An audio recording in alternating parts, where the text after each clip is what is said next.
વિદ્યાર્થી મિત્રો, એસવાય બીકોમમાં ટેક્સેશનમાં આપણે પગારની આવકનું પ્રકરણ શીખી રહ્યા છે. અગાઉના વિડીયોમાં આપણે ઘર ભાડા ભથ્થા અને રહેઠાણના મકાનની સવલતના દાખલાઓ જોઈ ગયા છે. એ જ રીતે આજે એક આપણે મોટું એક્ઝામ્પલ લઈએ છીએ. આપણે ગુજરાત યુનિવર્સિટીમાં જ 2017માં આ એક્ઝામ્પલ યુનિવર્સિટી એક્ઝામમાં પૂછાયું છે.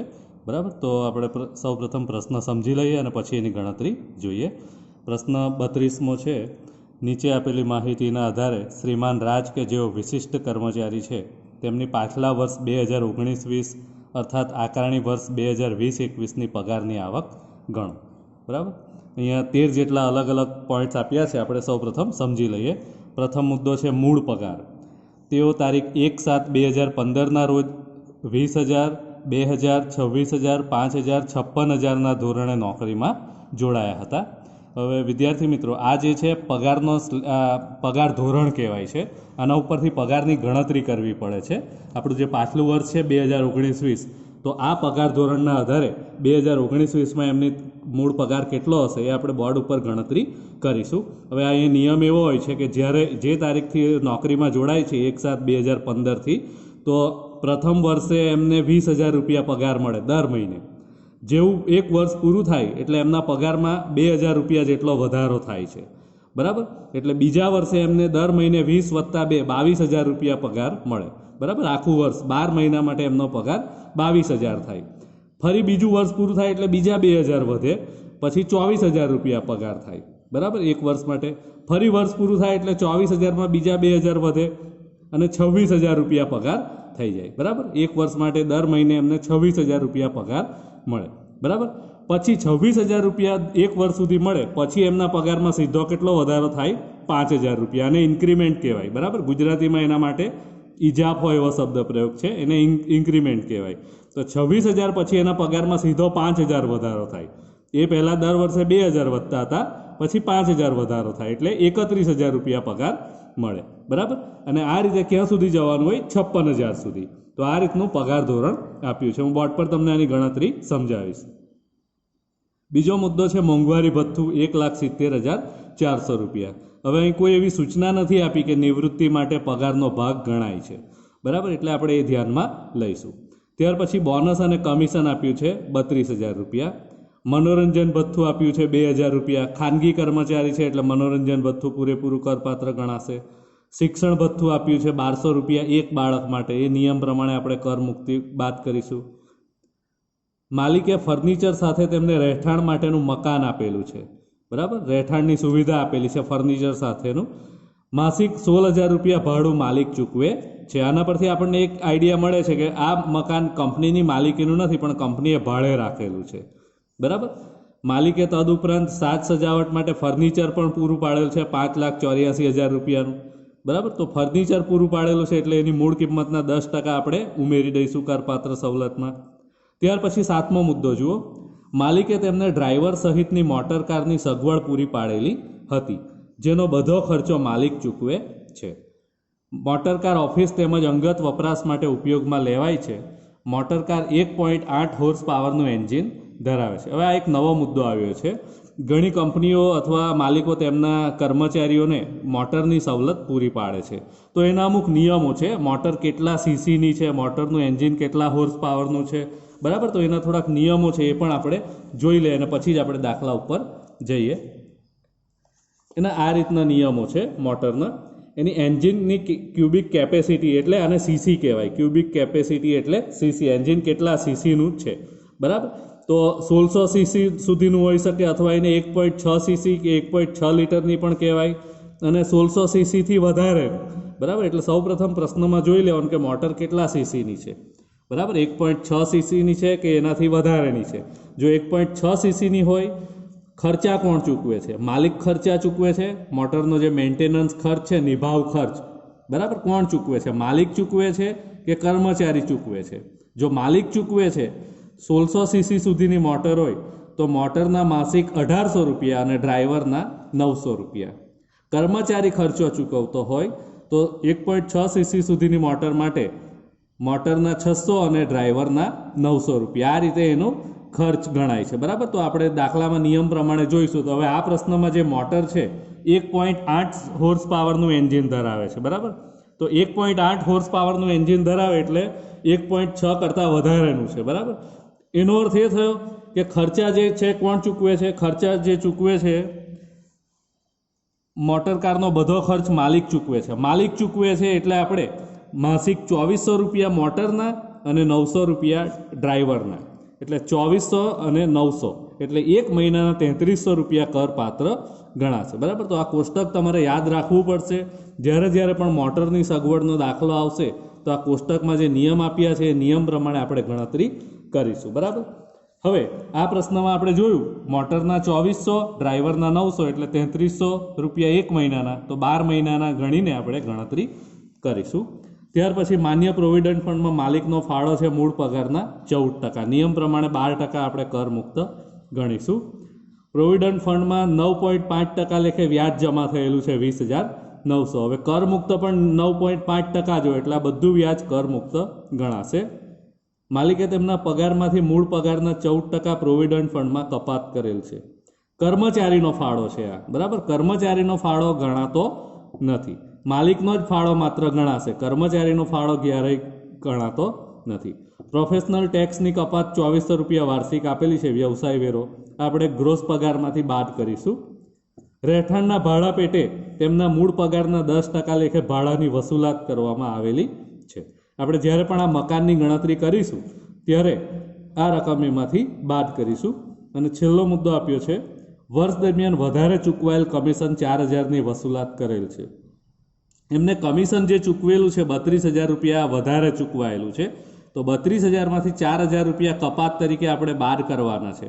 એટલે 32,000માંથી 4,000 બાદ કરીશું તો કમિશન 28,000 રૂપિયા જ આપણે ગણવાનું છે, બરાબર. તો આ રીતનો પ્રશ્ન છે. હવે હું બોર્ડ પર તમને ગણતરી શીખવું છું. વિદ્યાર્થી મિત્રો, આપણે જે પ્રશ્નની સમજૂતી મેળવ્યા, બરાબર, એ હવે હું તમને બોર્ડ પર એની પ્રેક્ટિકલ ગણતરી કરીને બતાવું છું કે આ દાખલો કઈ રીતે ગણાશે, બરાબર. તો પ્રશ્નમાં સૌપ્રથમ જે ઉપર ટાઇટલ શ્રી રાજના કરપાત્ર પગારની ગણતરી આકારણી વર્ષ 2020-21 આપ્યું છે જે આપણું હંમેશનું રહેશે, અને એ જ રીતે પાછલું વર્ષ 2019-20 આપ્યું છે. એનો અર્થ કે આપણે જે કઈ આવકની ગણતરી કરવાની છે આ 19-20ના વર્ષ માટે કરવાની છે. આ એક વસ્તુ ધ્યાનમાં રાખવી, બરાબર. હવે પ્રથમ મુદ્દાથી આપણે શરૂઆત કરીએ. પ્રથમ મુદ્દામાં મૂળ પગાર આપ્યો છે. હવે મૂળ પગારમાં એ સીધો મૂળ પગાર આપી નથી દીધો, પણ પગાર માટે સ્લેબ આપ્યો છે, બરાબર. તો એ જે રકમ છે એ સ્લેબની ગણતરી કઈ રીતે થશે પગાર ધોરણની એ હું તમને અહીંયા બતાવું છું. તો જુઓ, એમનો જે મૂળ પગાર છે તો એ પગાર ધોરણ આ રીતનું છે: 20,000 -2000 -26,000 -5000 -56,000, બરાબર. આ રીતનું પગાર ધોરણ છે. એનો અર્થ એ થયો કે જે તારીખે આ વ્યક્તિ નોકરીમાં જોડાય છે, શ્રી રાજ નોકરીમાં જોડાય આ તારીખે 1/7/2015 થી, તો 1/7/2015 રાજ નોકરીમાં જોડાય છે, તો 1/7/2015 થી લઈને 1 વર્ષ સુધીના સમય માટે એટલે કે 12 માસ માટે, બરાબર. તો 1/7/2015 થી 30/6/2016 સુધી દર મહિને એને પગાર કેટલો મળશે? 20,000 રૂપિયા પગાર મળે દર મહિને, બરાબર. આટલા રૂપિયા એમને દર મહિને પગાર મળે 20,000 રૂપિયા પ્રથમ વર્ષે. પછી બીજા વર્ષે એના પગારમાં વધારો થાય છે 2,000 રૂપિયાનો, આને ઇન્ક્રીમેન્ટ કહેવાય, બરાબર. 2,000 રૂપિયા પગારમાં વધારો થાય, ઇજાફો મળે છે. એટલે બીજા વર્ષે એનો પગાર 20,000 પરથી કેટલો થઈ જાય? 22,000 રૂપિયા, 2,000 વધી જાય. તો એ કઈ તારીખ છે? 1/7/2016 થી લઈને 30/6/2017 સુધી દર મહિને આ વ્યક્તિને પગાર કેટલો મળશે? 22,000 રૂપિયા, 2,000 વધી ગયા. ફરી બીજા વર્ષે 2,000 રૂપિયા બીજા વધે એટલે 22 પરથી કેટલા થઈ જાય? 24,000 રૂપિયા પગાર. કઈ તારીખથી કઈ તારીખ સુધી? તો 1/7/17 થી 30/6/18 સુધી. આ નોકરીનું ત્રીજું વર્ષ છે. તો ત્રીજા વર્ષે એમને દર મહિને 24,000 રૂપિયા પગાર મળે, બરાબર. પછી ચોથા વર્ષે જઈએ. ચોથું વર્ષ શરૂ થાય 1/7/18 થી 30/6/19, બરાબર. તો એ વર્ષે બીજા 2,000 રૂપિયા પગાર વધે એટલે 26,000 રૂપિયા. દર મહિને એમને 26,000 રૂપિયા પગાર મળશે. કયા વર્ષ માટે? 1/7/2018 થી 30/6/2019. પગાર ક્યાં સુધી પહોંચ્યો? દર મહિને 26,000. હવે કેટલા વધે? હવે 2,000 નહીં વધે. તો શું છે? પગાર ધોરણમાં જુઓ, અહીં તમને ખ્યાલ આવશે. આ જે પગાર ધોરણ આપ્યું છે આ પગાર ધોરણમાં નજર નાખો તો 26,000 પછી એનો પગારમાં દર વર્ષે કેટલો વધારો થાય છે? 5,000 રૂપિયા, બરાબર. એટલે 26,000 વત્તા બીજા 5,000, 26 અને 5 31,000. તો અહીં જો અમે લખ્યા છે 31,000 રૂપિયા, દર મહિને 31,000 રૂપિયા પગાર મળે, બરાબર. કયા વર્ષે? પછીના વર્ષે, કે 1/7/2019 થી 30/6/2020 દર મહિને 31,000 રૂપિયા પગાર મળે, બરાબર. તો આ રીતે એમને પગાર મળે. હવે આપણો જે વર્ષની ગણતરી કરવાનો છે, કયું પાછલું વર્ષ છે આપણું? 2019-20. તો આપણે પાછલા વર્ષ 2019-20 નો પગાર ગણીએ.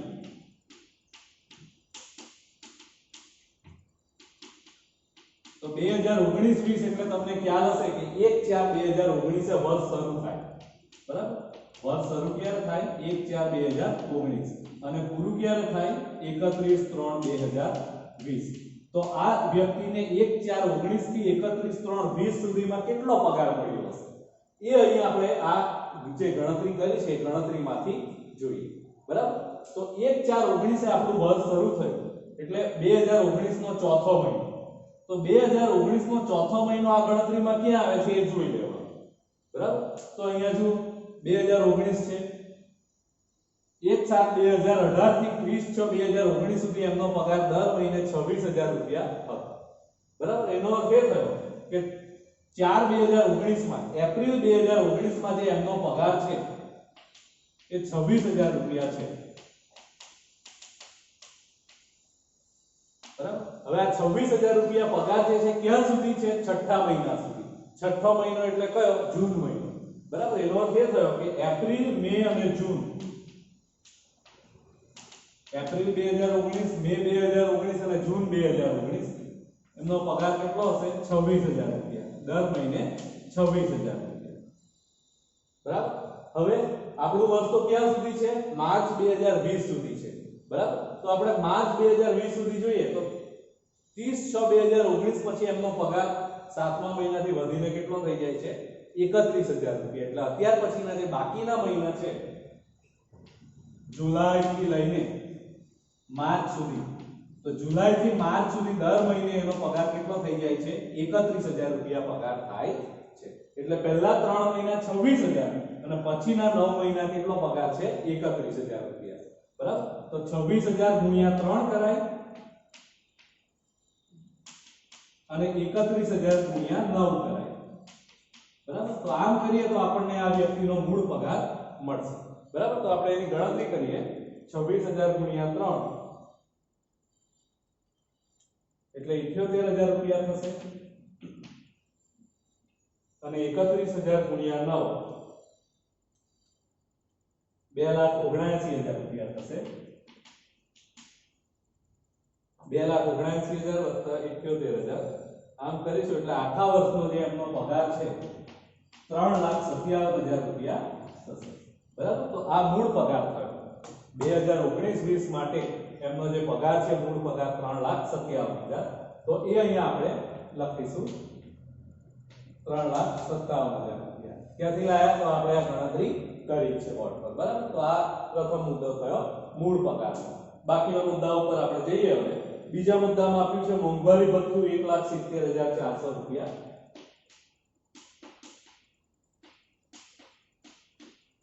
એ પૂરેપૂરું કરપાત્ર ગણાય એટલે એની કિંમત સીધે સીધી લખી દેવાની હોય છે. પછી ત્રીજો મુદ્દો આપ્યો છે બોનસ અને કમિશન 32,000 રૂપિયા.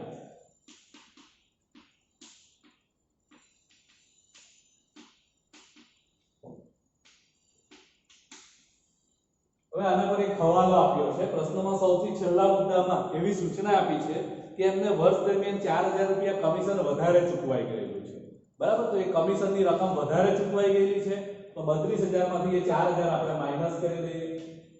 માઈનસ વધુ ચૂકવાયેલ કમિશન 4,000 રૂપિયા.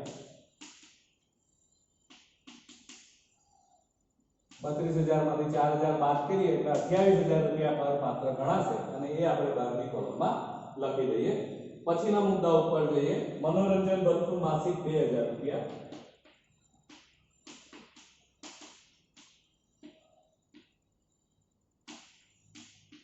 ₹2,000 એક માસનું આપેલું છે માસિક. આપણે આખા વર્ષનું જોઈએ તો ગુણ્યા 12 કરી દઈએ. 2,000 ગુણ્યા 12 એટલે 24,000. અને મનોરંજન ભથ્થું પૂરેપૂરું કરપાત્ર ગણાશે કારણ કે ખાનગી કર્મચારી છે. સરકારી કર્મચારી હોય તો નિયમ પ્રમાણે કર મુક્તિ છેલ્લે આપણે બાદ કરીએ, બરાબર. ત્યારબાદ બાળકોનું શિક્ષણ ભથ્થું આપ્યું છે,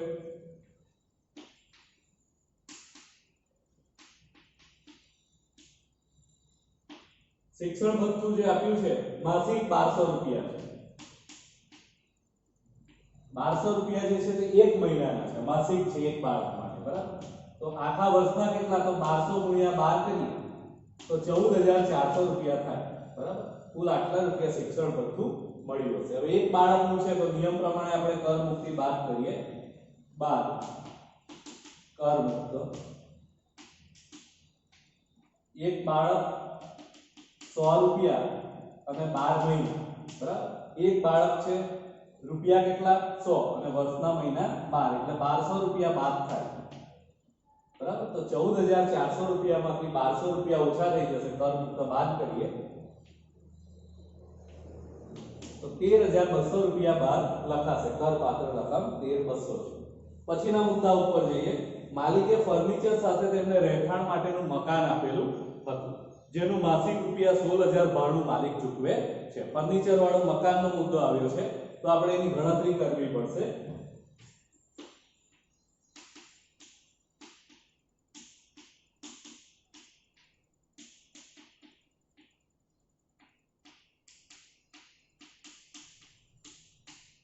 ફર્નિચર વાળા મકાનની સવલત, બરાબર? એની રકમ જે આપણે ગણતરી કરીએ જે કઈ કરપાત્ર રકમ આવે એ આપણે અહીં લખી દઈશું.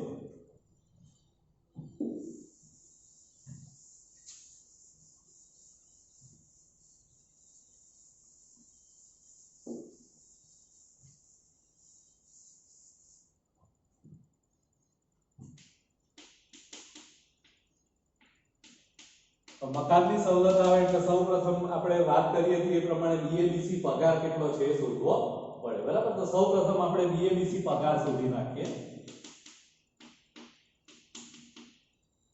બરાબર? બીએબીસી પગાર કેટલો થશે? સૌપ્રથમ બી એટલે બેઝિક મૂળ પગાર. એમનો જે મૂળ પગાર છે આપણે ગણ્યો છે 3,57,000 રૂપિયા. બી એટલે કે મૂળ પગાર, બરાબર? એ એટલે એલાઉન્સીસ ભથ્થા. એમને કેટલા કરપાત્ર ભથ્થા મળ્યા છે તો એ જેટલા પણ ભથ્થા મળ્યા છે બધા ભથ્થા આપણે અહીં પગારમાં ઉમેરીશું, બરાબર? જોતા જઈએ આપણે. મોંઘવારી ભથ્થું મળ્યું છે ખરું એમને 1,70,400, પણ એના માટે નિયમ એવો છે કે જો નિવૃત્તિ માટે પગારનો ભાગ ગણાતું હોય, બરાબર, લાભમાં ઉમેરાતું હોય તો જ ગણવાનું, નહીં તો મોંઘવારી ભથ્થું અહીંયા ગણાશે નહીં. તો આ પ્રશ્નમાં એવી કોઈ સૂચના નથી આપી એટલે અહીં આપણે મોંઘવારી ભથ્થું ધ્યાનમાં લેતા નથી. ત્યારબાદ બીજા કયા ભથ્થા મળ્યા છે એ જોઈએ. મનોરંજન ભથ્થું મળ્યું છે 24,000 રૂપિયા, તો એ મનોરંજન ભથ્થું આપણે ઉમેરીશું. મનોરંજન ભથ્થું. ત્યારબાદ એમને શિક્ષણ ભથ્થું મળ્યું છે કર મુક્ત કેટલું છે 13200, જે કર મુક્ત કરપાત્ર છે એ લખીશું 13200 રૂપિયા શિક્ષણ ભથ્થું.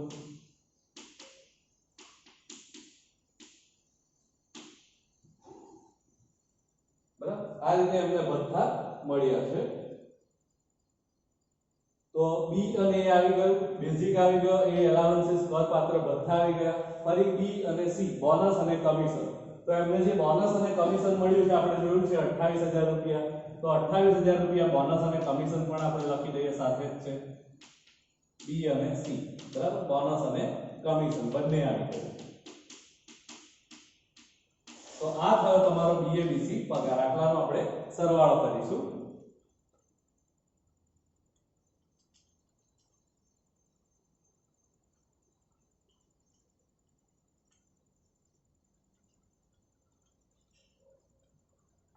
₹4,22,200 રૂપિયા, બરાબર? તો આ આપણો બીએબીસી પગાર થઈ ગયો. હવે જ્યારે પણ મકાનની સવલત આવે સૌપ્રથમ પ્રશ્નમાં સૂચના આપી હોય જોઈ લેવાનું કે મકાન જે છે કંપનીની માલિકીનું છે અથવા કંપનીએ ભાડે રાખેલું છે. કંપનીની માલિકીનું હોય તો શહેરની વસ્તીવાળા મુદ્દા જોવાના. કંપનીએ ભાડે રાખ્યું છે તો એક જ નિયમ છે. શું નિયમ છે? બીએબીસી પગારના 15% અથવા ખરેખર ચૂકવવા પાત્ર ભાડું, બેમાંથી જે ઓછી રકમ હોય એ કરપાત્ર ગણાય. હવે આ પ્રશ્નમાં એવી સૂચના આપી છે કે આ મકાન કંપનીએ ભાડે રાખેલું છે, બરાબર? એટલે ભાડે રાખેલ મકાન માટે નિયમ એવો છે પગારના 15% અથવા તો ખરેખર ચૂકવેલું ભાડું, બરાબર, બે માંથી જે ઓછી રકમ હોય એ કરપાત્ર ગણાશે. તો એ પગારના 15% એટલે આપણે જે બીએબીસી પગાર ગણ્યો 4,22,200 એના 15% ગણીશું, બરાબર. 4,22,200 ગુણ્યા 15% એટલે 63,330, બરાબર. તો આટલી રકમ જે છે 15% પ્રમાણે થશે. અથવા ખરેખર ચૂકવેલું ભાડું, કંપની આ મકાન માટે માસિક 16,000 રૂપિયા ભાડું ચૂકવેલું છે, તો 16,000 એક માસનું છે, આપણે 12 માસનું શોધીએ 1,92,000 રૂપિયા,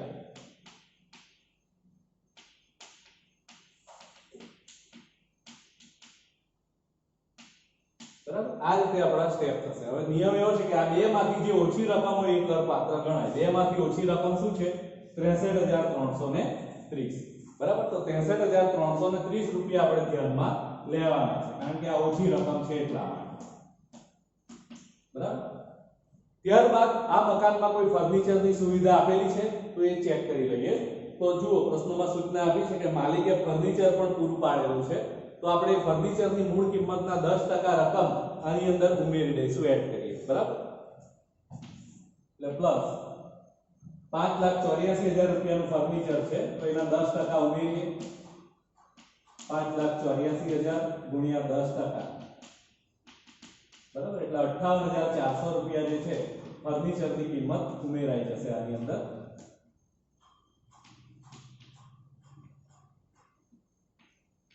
એટલે 1,21,730 રૂપિયા થાય, બરાબર. જે ફર્નિચર પૂરું પાડ્યું છે એટલે ફર્નિચરની સાથે 1,21,730 રૂપિયા થશે, બરાબર. હવે શું કરીશું? જો આ કર્મચારીના પગારમાંથી કપાત બાદ થઈ હોય તો એ કપાત પણ આપણે અહીં લખવાની છે, ધ્યાનમાં રાખવાની છે. તો 12મા પોઈન્ટમાં આપ્યું છે રહેઠાણના ભાડા પેટે તેમના મૂળ પગારના 10% લેખે ભાડાની વસૂલાત કરવામાં આવે છે, બરાબર. એટલે જેટલો પણ મૂળ પગાર છે એના 10% રકમ કપાત થાય છે, બરાબર. તો એ માઈનસ કરીએ. માઈનસ પગારમાંથી કપાત. કેટલી કપાત છે? મૂળ પગારના 10%. અહીં મૂળ પગાર કેટલો છે? આટલો છે, 3,57,000, બરાબર. તો 3,57,000 ના 10% રકમ બાદ થશે. તો 3,57,000 ના 10% એટલે કેટલા? 35,700 રૂપિયા, બરાબર. તો 35,700 રૂપિયા બાદ થઈ જાય એટલે આપણે બાદ કરીએ.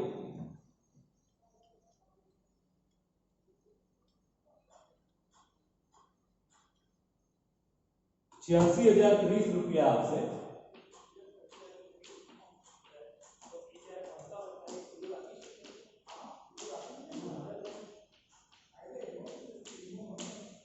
બરાબર. તો આ 86,030 રૂપિયા જે આવ્યા એ આ શ્રી રાજ માટે રહેઠાણવાળા મકાનની કરપાત્ર સવલત કહેવાશે. એટલે અહીં આપણે પત્રકમાં લખીશું 86,030 રૂપિયા, બરાબર.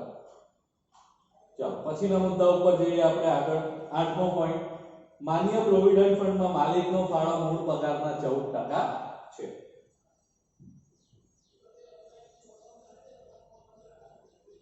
સોરી, 7મો મુદ્દો જો. 7મો મુદ્દો આપ્યો છે મોટર કારની સગવડ માટેની વાત કરી છે. માલિકે તેમને ડ્રાઈવર સહિતની મોટર કારની સગવડ પૂરી પાડેલી હતી, જેનો બધો ખર્ચો માલિક ચૂકવે છે.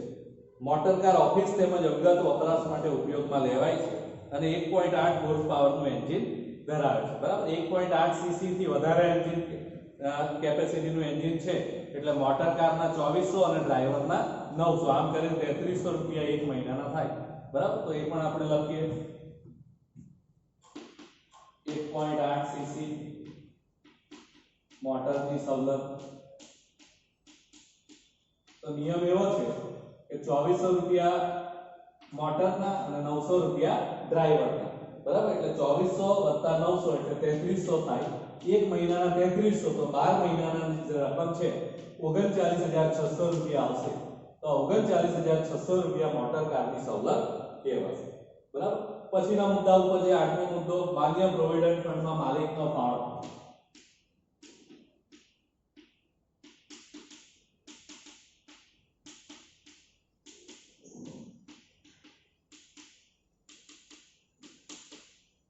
કેટલો ફાળો આપે છે માલિક? મૂળ પગારના 14%, બરાબર, જે મૂળ પગાર છે 3,57,000, 3,57,000 ના 14% આપણે ગણીએ.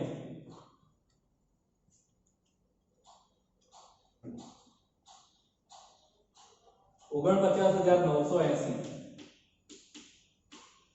બરાબર, માલિક પ્રોવિડન્ટ ફંડમાં આટલા રૂપિયા ફાળો આપે છે. હવે નિયમ પ્રમાણે કર મુક્તિ બાદ કરીએ.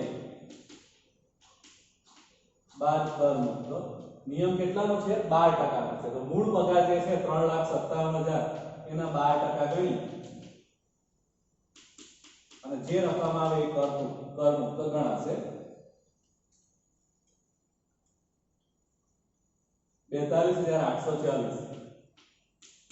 તો 42,840 માઈનસ કરીશું એટલે 7,140 રૂપિયા કરપાત્ર ગણાશે. બરાબર, માલિકે કેટલા ટકા ફાળો આપ્યો? મૂળ પગારના 14% અને માઈનસ કર મુક્ત કેટલો ગણાય? મૂળ પગારના 12%. તો નિયમ પ્રમાણે આપણે કર મુક્તિ બાદ કરી અને બાકીની રકમ કરપાત્ર ગણાશે. પછીના મુદ્દા ઉપર જઈએ. તેમના પ્રોવિડન્ટ ફંડમાં 9.5% લેખે 20,900 રૂપિયા વ્યાજ જમા થયેલ હતું.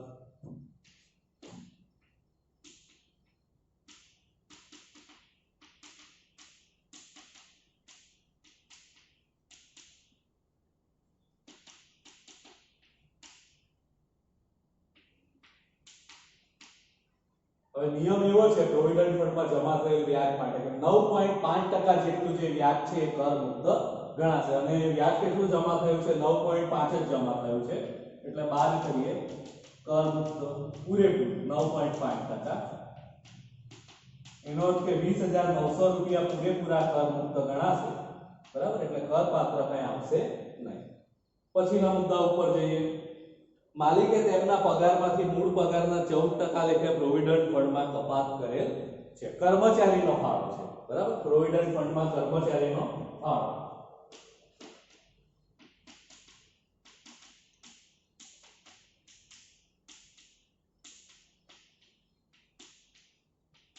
તો કર્મચારીનો ફાળો ક્યારેય પણ પ્રોવિડન્ટ ફંડ માટે પગારની આવક ગણાતો નથી એટલે આ વસ્તુ આપણે અહીં રકમમાં લખવાના નથી, નહીં આવશે. બરાબર, ત્યાર પછીના મુદ્દા ઉપર જઈએ. પ્રોફેશનલ ટેક્સ એ તો આપણે છેવટે બાદ કરવાનું છે, અહીં આવશે નહીં. રહેઠાણના ભાડા પેટે મૂળ પગારના 10% વસૂલાત કરેલ છે એ પણ આવી ગયો મુદ્દો. બરાબર, અને કમિશનનો પણ મુદ્દો આવી ગયો. એટલે આટલા જ મુદ્દાઓ પ્રશ્નમાં આપ્યા છે. હવે આપણે એમના ગ્રોસ પગારની ગણતરી કરીએ. આટલી રકમનો સરવાળો કરીએ એટલે આપણને એમનો ગ્રોસ પગાર કેટલો છે એ મળશે.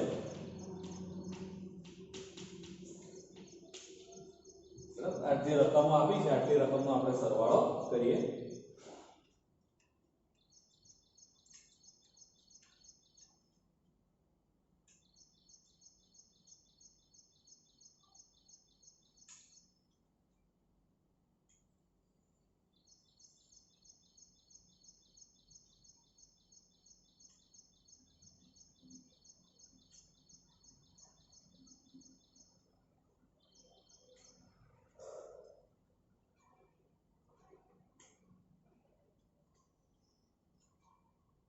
₹7,25,370 રૂપિયા થાય છે. તો 7,25,370 રૂપિયા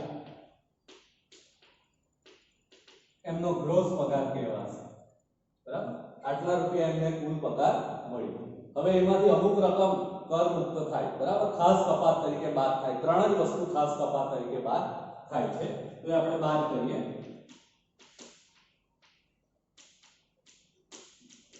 ખાસ કપાતો. ખાસ કપાતોમાં સૌપ્રથમ આવે છે સ્ટાન્ડર્ડ ડિડક્શન. એ ફિક્સ જ હોય છે, એની અમાઉન્ટ 50,000 રૂપિયા. બરાબર, દરેક કર્મચારીના પગારમાંથી ગ્રોસ પગારમાંથી આ સ્ટાન્ડર્ડ ડિડક્શન તરીકે 50,000 રૂપિયા હંમેશા બાદ થઈ જતા હોય છે. ત્યારબાદ બીજો મુદ્દો જે છે મનોરંજન ભથ્થું. બરાબર, નિયમ પ્રમાણે બાદ થાય. કોના માટે? સરકારી કર્મચારી હોય તો. ખાનગી કંપનીમાં નોકરી કરતા કર્મચારીઓ માટે મનોરંજન ભથ્થું બાદ થશે નહીં. તો અહીંયા મનોરંજન ભથ્થું મળ્યું તો છે એમને 2,000 રૂપિયા લેખે 24,000, પણ ખાનગી કર્મચારી છે રાજ એટલે અહીં મનોરંજન ભથ્થું બાદ થશે નહીં. બરાબર, ત્યારબાદ વ્યવસાય વેરો. એમના પગારમાંથી વ્યવસાય વેરો કપાયેલો છે. વ્યવસાય વેરો જેને પ્રોફેશનલ ટેક્સ પણ કહેવામાં આવે છે. અને વ્યવસાય વેરાની જે રકમ આપી છે 2400 રૂપિયા કપાત તરીકે બાદ થયેલી છે. તો એ 2400 રૂપિયા બાદ કરીએ આપણે વાર્ષિક, બરાબર, એટલે 50000 રૂપિયા સ્ટાન્ડર્ડ ડિડક્શન, 2400 રૂપિયા વ્યવસાય વેરો, એટલે 50 અને 2 52400 રૂપિયા કપાત બાદ થશે. આ બંને વસ્તુ બાદ કરીએ એટલે અહીંથી આ ગ્રોસ પગારમાંથી કપાતો બાદ કરીએ, જે બચશે એ કરપાત્ર પગાર કહેવાય અને એ આપણો ફાઇનલ જવાબ કહેવાશે, કરપાત્ર પગાર. બરાબર, તો આટલી રકમ બાદ કરીએ 7,25,370 માંથી 52,400 રૂપિયા, એટલે 6,72,970 રૂપિયા આપણો જવાબ આવશે.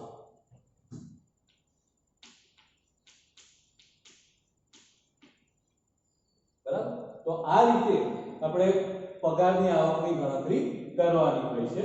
બરાબર, એક પછી એક મુદ્દાઓ લખતા જવાના હોય છે અને ત્યાર પછી જેટલી રકમ કર મુક્ત આવતી હોય નિયમ પ્રમાણે અંદરથી બાદ કરતું જવાનું, જે રકમ કરપાત્ર હોય એ આપણે અહીં બાદ લખતા જવાનું છે. બરાબર, એટલે જ્યારે પણ આપણે પગારની આવકના દાખલાઓ ગણતા હોઈએ છીએ, જો આ રીતે પગાર ધોરણ, આ પ્રશ્નમાં પગાર ધોરણ આપેલું હતું, જે રીતે આપણે ગણતરી કરી એ પ્રમાણે ગણતરી કરવાની. ત્યાર પછી બધા મુદ્દાઓ બરાબર યોગ્ય રીતે તમારે દાખલામાં સમજાવવા પડશે. ગણતરી સમજાવીને જે જવાબ આવે, જેમ કે આપણે મકાનની સવલત છે તો બીએબીસી ગણ્યું, જે જવાબ આવ્યો 86,030, તો એ 86,030 રૂપિયા અહીં લખ્યા. બરાબર, તો આ રીતે આ પ્રશ્નની ગણતરી